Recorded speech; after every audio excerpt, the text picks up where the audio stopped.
El olor les golpeó primero. 20.000 muertos rotos no solo asaltan tus ojos, invaden cada sentimiento, forzando a los soldados otomanos batallados a vomitar donde estaban. Cuando el sultán Mehmed II, el hombre que conquistó Constantinopla en sí mismo, caminó hacia la capital de Guayachia, esperaba encontrar una ciudad preparándose para un asedio. En lugar, encontró algo que lo asustaría por el resto de su vida. Un bosque. Pero no de árboles. De seres humanos atrapados en espaldas, sus cuerpos en varias etapas de despegue, algunos todavía flotando después de días de agonía. En el centro, en la espalda más alta, con ropas ceremoniales, estaba Hamza Paşa, el propio general de Mehmed. En los próximos minutos, descubrirás la verdad más asombrosa sobre el verdadero Drácula. Evidencia de que los crónicos medievales trataron de esconder sobre un hombre tan brutal, tan creativamente sádico, que los conquistadores arriesgaron al sitio de su trabajo. Pero aquí es lo que lo hace aún más asombroso. No era mitología. No era ficción. Era un hombre real que descubrió que el cuerpo humano puede sobrevivir en una espalda durante 3 días si estás bien cuidadoso. Y estoy a punto de revelar exactamente cómo aprendió esta habilidad y por qué una infancia en cadenas creó el rey más asombroso de la historia europea. Viernes de 1431, Sigisora, Transilvania. En una casa de piedra marcada por un dragón, una mujer grita a través de su nacimiento. El bebé que se emerge en el mundo algún día hará que 20.000 personas griten. Mucho peor. Le llaman Vlad, después de su padre. Pero la historia lo conocerá por lo que hizo mejor. Imponer a los seres humanos. Su padre, Vlad II Drácula, es un miembro de la Orden del Dragón, una orden militar cristiana dedicada a defender Europa de la invasión otomana. Drácula significa dragón en romano. Su hijo sería llamado Drácula, hijo del dragón. Pero ese no es el nombre que provocaría terror en los 2 continentes. No, ese nombre viene de su método favorito de ejecución. Piensa en el mundo en el que nació este niño. El Imperio Otomano está expandiendo hacia el oeste como una plaga. Los reinos cristianos caen uno a uno. Constantinopla, el duelo del Imperio Bizantino que había estado por más de 1000 años, está a punto de caer. Entre el Imperio Otomano musulmán y Europa cristiana está Guayachia, una pequeña principalidad que sirve como una zona de bloqueo. Aquí es donde el joven Vlad aprende sus primeras lecciones sobre el poder. Viene de miedo, y miedo viene de dolor. Pero para entender cómo un rey se volvió un monstruo, necesitamos exponer el momento en el que terminó su infancia. Y te aviso, lo que pasó con un chico de 11 años en una fortaleza otomana explica todo lo que sucedió. El sultán Murad II suma a Vlad Dracul para una reunión diplomática. Es una trampa, pero Dracul no tiene opción. Trae a sus 2 hijos más jóvenes, Vlad, de 11 años, y Radu, de 7 años. Al momento en que cruzan el territorio otomano, están detenidos. El sultán ofrece a Dracul un acuerdo. Dejan a sus hijos como hostajes para garantizar su lealtad o verlos morir frente a ti. ¿Qué elegirías? ¿Tu libertad o tus hijos? Dracul elige la libertad. El sultán se va, dejando a sus hijos en manos de los otomanos. Vlad mira a su padre desaparecer a la distancia. Es el último momento de su infancia. El tribunal otomano afirma que tratan bien a los hostajes nobles. Educación en idiomas, filosofía, tácticas militares. Y para Radu, el hermoso hermano menor de Vlad, esto es cierto. Radu triunfa. Se convierte en islamista. Se convierte en el favorito del sultán. Algunos gritan que se convierte más que eso. Pero Vlad rechaza la bendición. Se rechaza con sus maestros turcos. Se rechaza con aprender el Corán. Ataca a otros hostajes que insultan a la cristiandad. Y para esta alianza, se paga. Los turcos tienen métodos para romper a los niños indolentes. El falaka, golpeando las almas de los pies hasta que se desplieguen. El bastionado, cantando al revés mientras los guardias golpean el cuerpo con palos. Oscuridad. Pero aquí está el detalle que los historiadores no quieren que sepan. Durante su cárcel, Vlad es forzado a ver algo que definirá su futuro. Ejecuciones otomanas. Específicamente, empalados. Los turcos lo usan para especiales enemigos. Aquellos que merecen no solo la muerte, sino días de agonía pública. El joven Vlad observa a los prisioneros que están forzados a sentarse en palos oleados. Su propia pesadilla, lentamente dirigiendo el árbol a través de sus interiores. Él ve cómo el palo debe ser blanco, no está muy suave para evitar que los órganos vitales se pierdan demasiado rápidamente. Él aprende que, si lo ajustas correctamente, el palo viaja junto a la espalda, surgiendo a través de la espalda o la boca, manteniendo a la víctima viva durante días. Tiene 12 años, mira a la gente morir a los pulgados, recopilando cada detalle. Mientras tanto, de vuelta en Wallachia, todo cae en ruedas. Su padre juega a todos lados, cristianos, otomanos, hongareños, tratando de mantener su trono. No funciona. En 1447, los nobles de Wallachia se unen con el regente hongareño, Ion Hunyadi, y amenazan a Vlad Dracul en las montañas cerca de Bálticos. Los atacan a pedazos, pero salvan algo especial para el hermano más viejo de Vlad, Mircea. Los boyos, los nobles de Wallachia, capturan a Mircea vivo. Primero, lo atrapan con hielos calientes. Luego, mientras sigue gritando, sigue vivo, lo burlan. El hombre que debería haber sido el protector de Vlad muere chocando en la tierra. Cuando la palabra llega al tribunal otomano, Vlad, de 16 años, recibe la noticia con calma extraña. Sus captadores esperan lágrimas, violencia, algo. En lugar de eso, simplemente le preguntan, ¿cuánto tiempo tomó mi hermano para morir en el suelo? Los otomanos no realizan que están mirando a una criatura que han creado. 6 años de tortura no han rompido a Vlad. Lo han transformado. Cada golpe, cada humillación, cada visión forzada de la impalabilidad lo han enseñado. No cómo ser un hombre. Cómo sufrir, cómo infligir. Los otomanos deciden que Vlad podría ser útil. Lo liberan con una pequeña fuerza para reclamar el trono de su padre. Su primer reino dura 2 meses antes de que se salga. Pero esos 2 meses nos dan una visión de lo que está por venir. Aún así, Vlad, de 17 años, muestra una crueldad inusual. Un mercader se lamenta por la tortura. Vlad tiene los pies de los sospechosos heridos y sale en la carne. Pero esto es solo práctico. El verdadero horror sigue creciendo.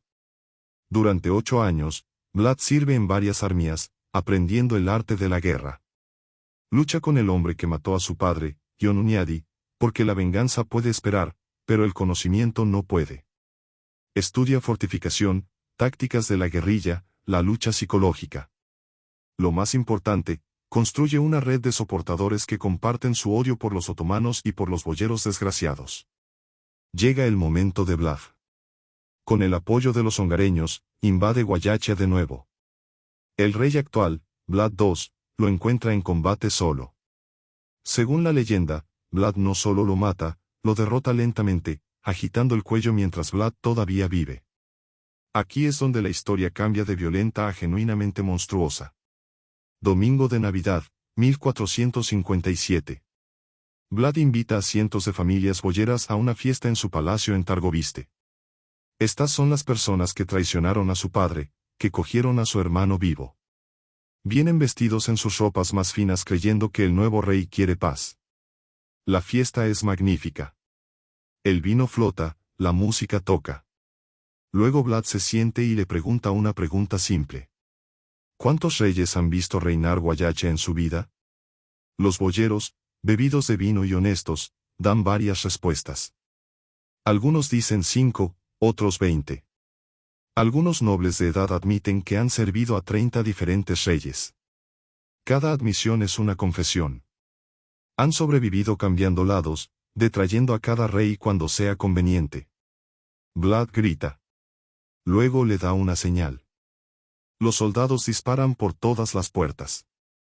En minutos, cientos de boyeros están atrapados. Vlad ordena a los viejos y a los enfermos que están en el lugar, en el jardín, donde pueden ser vistos desde la sala de fiesta. El grito comienza inmediatamente. Pero para los jóvenes y los fuertes, tiene planes diferentes. Aún en su estafinería, marchan al norte a un castillo destruido. Por meses, son forzados a reconstruir el castillo de Pinar, piedra por piedra. Trabajan hasta que su ropa fina se rompa de sus cuerpos, luego trabajan desnudos. Cuando se desmantelan, se empilan. Esto es solo el comienzo.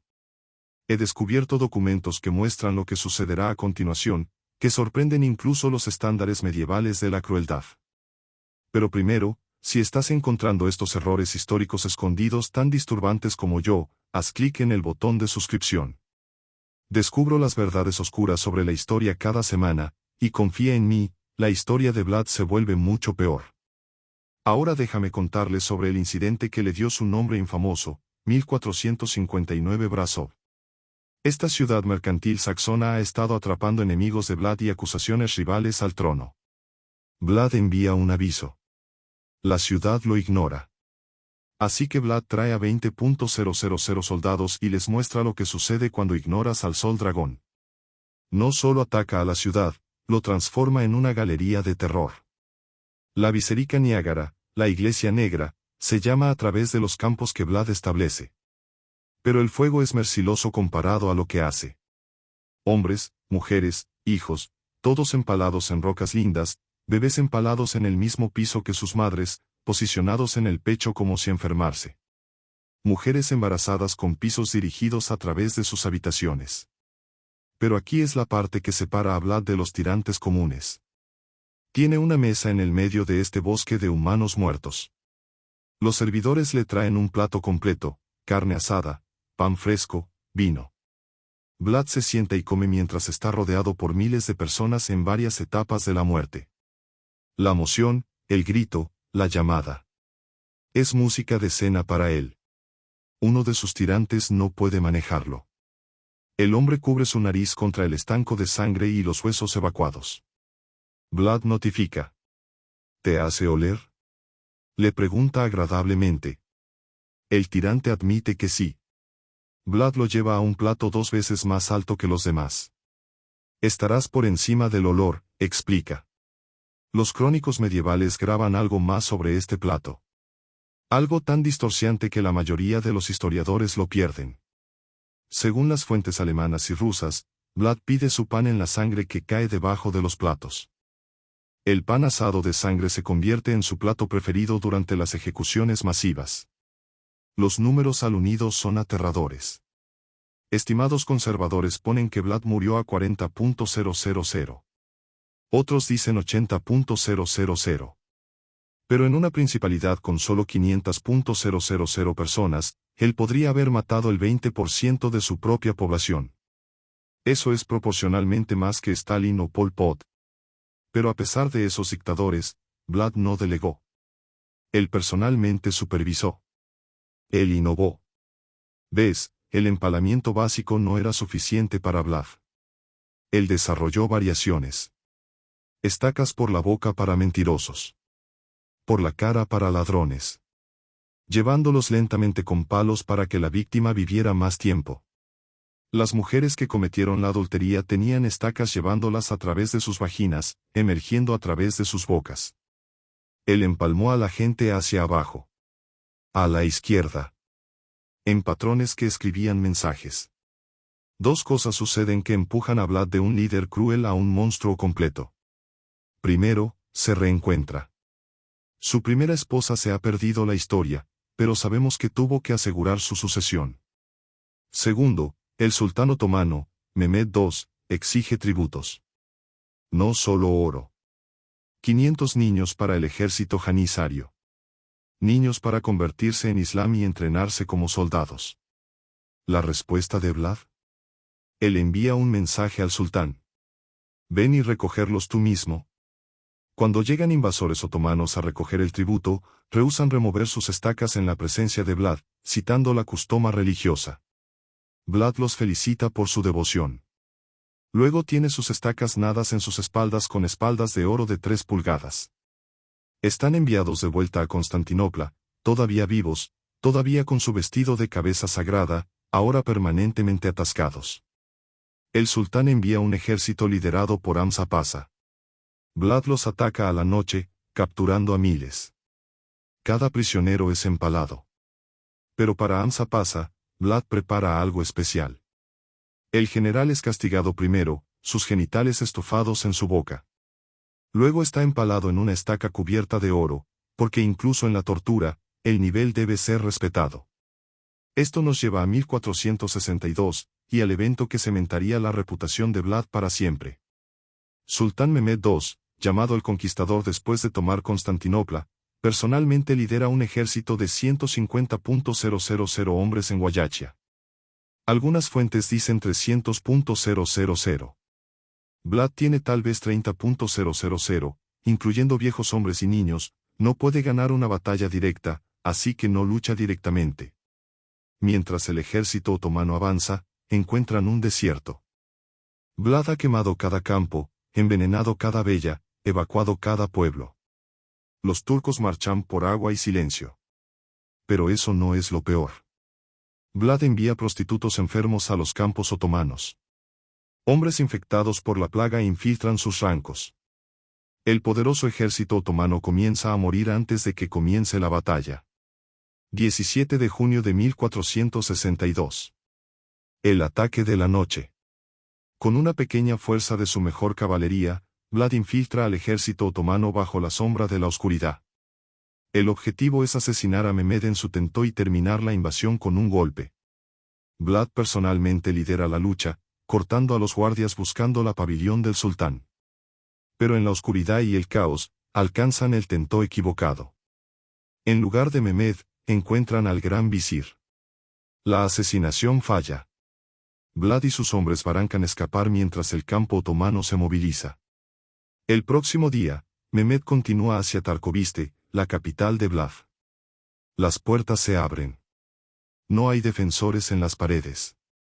El sultán sospecha una trampa. Avanza con cuidado. Y luego lo ven. Espera. Antes de que describe la escena más horrible de la historia militar, debes entender la escala. Por miles de la ciudad, cubriendo 7 hectáreas, se encuentran arcos de madera. 20.000 de ellos. Y en cada arco hay un ser humano en varias etapas de muerte y destrucción. Hombres, mujeres, niños. Turcos capturados en batallas anteriores. Los musulmanes boscarios que apoyaron a los otomanos. Los traters balachos. Algunos han estado muertos durante semanas. Sus cuerpos son negros con ropa. Gatos apretando la carne expuesta. Otros, más recientemente empalados, siguen moviéndose, siguen mojándose. La geometría es deliberada. Los arcos están arreglados en círculos concéntricos como un jardín grotesco. Los arcos más altos en el centro tienen a las víctimas más altas. Hamza Pasa tiene un arco de oro en el medio. Su cuerpo es largo, muerto, pero sigue usando armas ceremoniales. El olor hace que los soldados se deshagan. La vista los hace llorar. Estos son hombres que han conquistado ciudades, que han visto que la Constantinopla bizantina ha caído. Pero esto es más allá de la guerra. Esto es la forma dada por la locura. El sultano, Mehmed el Conquistador. El hombre que terminó el imperio bizantino de 1000 años mira a este bosque de los muertos y habla las palabras que se escucharán a través de la historia. No puedo tomar la tierra de un hombre que hace esas cosas. ¿Qué puede hacerse contra un demonio así? Vuelve a su ejército. El hombre que nunca retrasó, retrasa. Pero aquí viene la parte realmente perturbadora. Vlad considera esto su masterpiece. Mientras Mehmed huye, Vlad camina entre los arcos como un artista en su galería. Ajusta cuerpos que han caído. Nota cuáles ángulos de empalmamiento duran más tiempo. Esto no es solo la guerra psicológica. Esto es placer. Un crónico turco capturado, a menudo emitido de historias sanitizadas. Recuerdos de que Vlad visitaría los campos de empalmamiento a la noche. Solo. Sentía a los muertos y escuchaba sus gritos como música. Tocaba los arcos para sentir las vibraciones de cuerpos que estaban sufriendo. Traía vino y abrazaba a los muertos. Este es quien era Vlad. No un patriota que defiende la cristianidad. No un rígido pero necesario gobernador. Pero un hombre que encontró alegría en el sufrimiento humano extendida hasta su absoluta límite. Los otomanos se quedan, pero dejan atrás a Vladimir Radu con las tropas. Recuerda el hermoso Radu, el que vivió en la captura de los otomanos. Le ofrece a los valaquianos una opción: apoyarlo y vivir en paz o seguir con el malvado. No es una opción difícil. Los nobles de Vlad abandonan a Vlad. Su ejército se derrumba. A principios de agosto de 1462, se escapa a Hungría buscando ayuda del rey Matias Corvinus. Pero Matias ha estado en comunicación con los otomanos. Cuando Vlad llega, se arresta y se imprisiona. Durante 12 años, rota en la capacidad hungariana. Pero incluso en la cárcel, la enfermedad sigue. Los guardias reportan encontrar a ratos muertos cuidadosamente empalados en las espaldas de Vlad. Cuando le preguntan por qué, simplemente le dicen que no quiere perder su habilidad. Piensen en eso. 12 años en una cárcel y su principal preocupación es mantener su técnica para torturar a las cosas vivas. Los guardias están tan distorsionados que no les pueden traer nada que pueda ser amarrado. La política cambia. Hungría necesita aliados contra los otomanos de nuevo. Vlad es liberado. Incluso Genghis Khan es liberado. El rey se convierte en un marido noble de Hungría. Se convierte en católico, un movimiento político, y recibe tropas para reclamar Wallachia. Su tercer reino comienza en 1476. Ahora es más viejo, en sus 40 años, pero la crueldad no ha cambiado. Si algo, la cárcel lo ha fermentado en algo peor. Los empalamientos se resumen de inmediato, pero ahora añade la tortura psicológica. Forza a las familias a ver a los demás empalados en orden. Primero a los niños, luego a las madres, luego a los padres. Se desarrolla un método de empalamiento que mantiene a las víctimas vivas durante hasta una semana. Una historia de este periodo es tan grotesca que incluso los crónicos contemporáneos no han pensado en grabarla. Un grupo de prisioneros turcos se llevan ante Vlad. Se los empalan en un patrón específico. Cortas espaldas en la frente, más altas detrás, creando un anfiteatro de agonía. En el centro, una mujer embarazada se empala verticalmente. Cuando muere durante horas, se nace en la espalda. El bebé, por supuesto, muere de inmediato. Vlad observa todo el proceso, tomando notas de cuánto tiempo cada etapa toma. Esto no es guerra. Esto no es ni la locura. Esto es maldad tan pura que defiende la comprensión. Diciembre de 1476. Vlad está marchando con una pequeña fuerza cuando está embajado por tropas otomanas. Los detalles varían. Algunos dicen que fue asesinado por sus propios hombres, cansado de servir a un monstruo. Otros dicen que los turcos lo preocuparon. Lo que sabemos es esto. Vlad, el embajador, muere en la batalla, con la cabeza abierta de su cuerpo. Los turcos llevan su cabeza a Constantinopel, donde el sultán Mehmed II lo ha mostrado en una mesa por encima de las puertas de la ciudad. Hay poesía en eso. El embajador finalmente se empaló, si solo en la muerte. Su cuerpo es supuestamente buscado en la monastería de Snagov, pero cuando los arqueólogos abrieron su supuesto tombo en 1931, lo encontraron vacío. Algunos dicen que los monjes, asustados por buscar ese mal, movieron el cuerpo. Otros hablan de teorías más oscuras. Pero la muerte de Vlad no termina su historia. Puedes pensar que estoy hablando de Bram Stoker y de leyendas de vampiros. No lo soy. Porque el verdadero horror de la alegación de Vlad no es ficción. Es un hecho. En Rumanía hoy en día, Vlad es considerado un héroe nacional. Sí, lo escuchaste bien. El hombre que asesinó a 80.000 personas, que almorzó con pan seco mientras vieron a sus hijos morir en las tortillas, que empujaron a los bebés a las piernas de sus madres. Este hombre tiene estatuas. Su cara está en mercancías turísticas. Los nacionalistas rumanos lo aplauden como un defensor de la cristianidad, un baluarte contra la invasión islámica. Focan su resistencia a los átemens e ignoran los bosques llorando de los muertos. Celebran su justicia. Supuestamente hizo a Wallachia tan segura que un copo de oro podía ser dejado en una fontana pública sin ser robado. No mencionan que la seguridad surgió de un terror tan absoluto que la gente se temía de respirar mal. Este es el verdadero terror. No que los monstruos existen, sino que los rehabilitamos. Que encontramos formas de excusar a los inexcusables porque el monstruo estaba a nuestro lado. Vlad no empujó a 20.000 turcos porque defendía la cristianidad. Los empujó porque lo disfrutaba. También empujó a los cristianos. Empujó a cualquiera que le diera una excusa y cuando salió de las excusas, los levantó. Los gobernadores medievales eran brutales por necesidad, pero Vlad fue brutal por elección, por preferencia, por placer. Otros gobernadores de su tiempo usaban la ejecución como una herramienta. Vlad la usó como entretenimiento.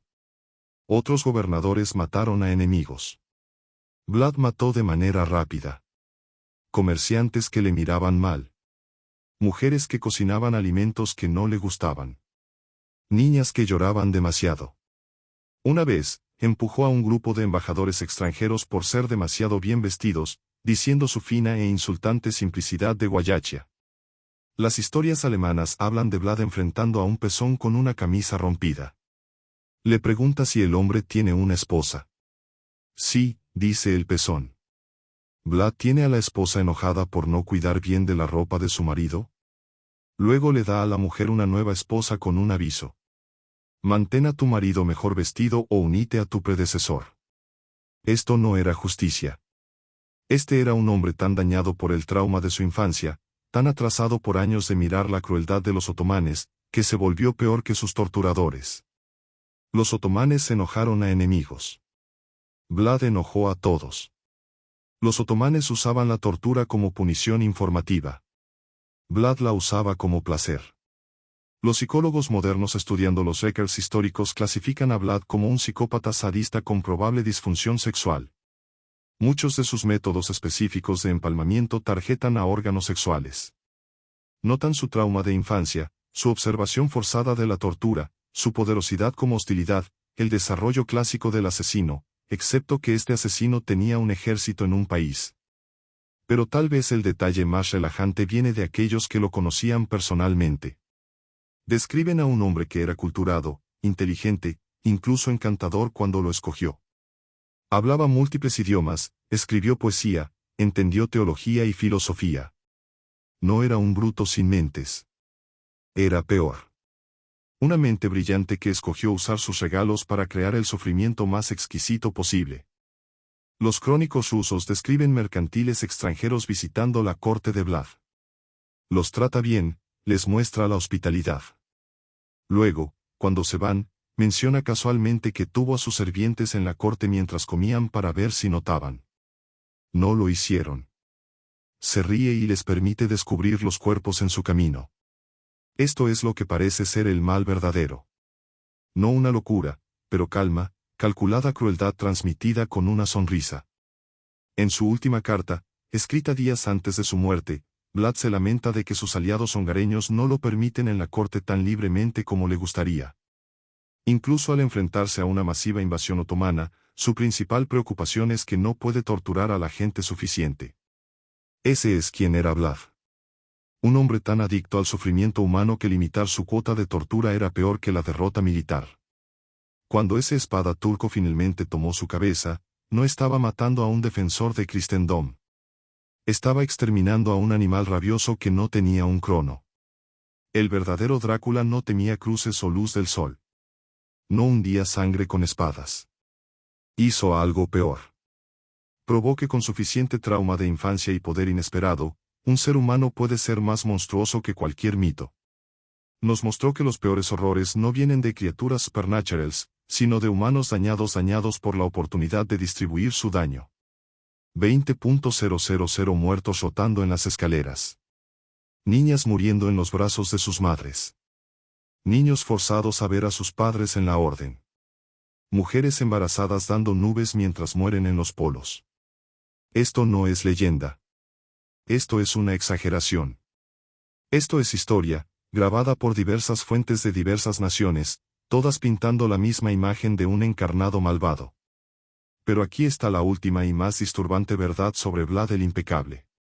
Ganó. Sus tácticas de terror funcionaron. Los otomanes se excitaron en invadir Guayachia por años después de su muerte. Su nombre se convirtió en una maldición que las madres turcas usaban para asustar a los niños. Apúntate o Kazak la voivoda te va a conseguir. El príncipe impecable. Un hombre tan terrible que incluso conquistando Armia se volvió en lugar de enfrentarse a lo que podría hacer. Y en algún lugar en ese suelo sangrado de Guayacha, en la tierra que absorbió los fluidos corporales de 80.000 víctimas empaladas, algo oscuro comenzó. No vampirismo. La realidad no necesita embalajes supernatural. Pero la idea de que la crueldad última iguala el poder último. Ese miedo es más fuerte que cualquier armada. Que un solo individuo rompido puede hacer que los imperios retiren a través de la voluntad de hacer lo que otros no lo harán. Vlad el Impecable no solo asesinó a la gente. Asesinó la idea de que los humanos tienen límites a su crueldad. Probó que con suficiente trauma y poder cualquiera puede convertirse en un diablo. Y probó que a veces los diablos ganan. La floresta de Corpos fuera de Targoviste no era solo un crimen de guerra. Era una declaración de misión. Dijo, esto es lo que un ser humano es capaz de hacer. Esto es lo que yo soy capaz de hacer. Y lo disfruto. Mehmed el Conquistador, que había visto las ciudades caer y los imperios caer, miró a esa floresta y vio algo que el conquistar no podía arreglar. Algo que el ganar no podía curar. Vio la cara de un diablo humano cubierta de todas las pretensiones, todas las justificaciones, toda la humanidad. Y corrió. Todos deberíamos correr de hombres como Vlad. Pero en vez de eso, ponemos la cara de ellos en monedas y los llamamos héroes. Focamos en sus victorias e ignoramos a sus víctimas. Pretendemos que sus finales justificaron sus medios. No lo hicieron. Nunca lo hicieron. Y hasta que no hagamos héroes de monstruos, vamos a seguir creando más Vlads, más florestas de los impálidos, más prueba de que el verdadero Drácula no necesita espadas, solo poder y un alma dañada. Vlad III murió en invierno de 1476, con su cabeza decorando una espada turca. Pero su legado, que los humanos pueden superar cualquier monstruo ficcional y crueldad que viva para siempre. Cada dictador que usa el terror, cada asesino que encuentra placer en el dolor, cada niño dañado que crece para dañar a otros, son todos hijos de Vlad el Impálido, el hombre que hizo el infierno en la tierra y lo llamó justicia. Si el nivel de crueldad sadística de Vlad te asombró, espérate hasta que descubras lo que Gilles de Reis hizo a cientos de hijos en su castillo. Muros tan horribles que hacen a Vlad parecer merciful. Suscríbete para más historias suprimidas y te veré en la próxima investigación.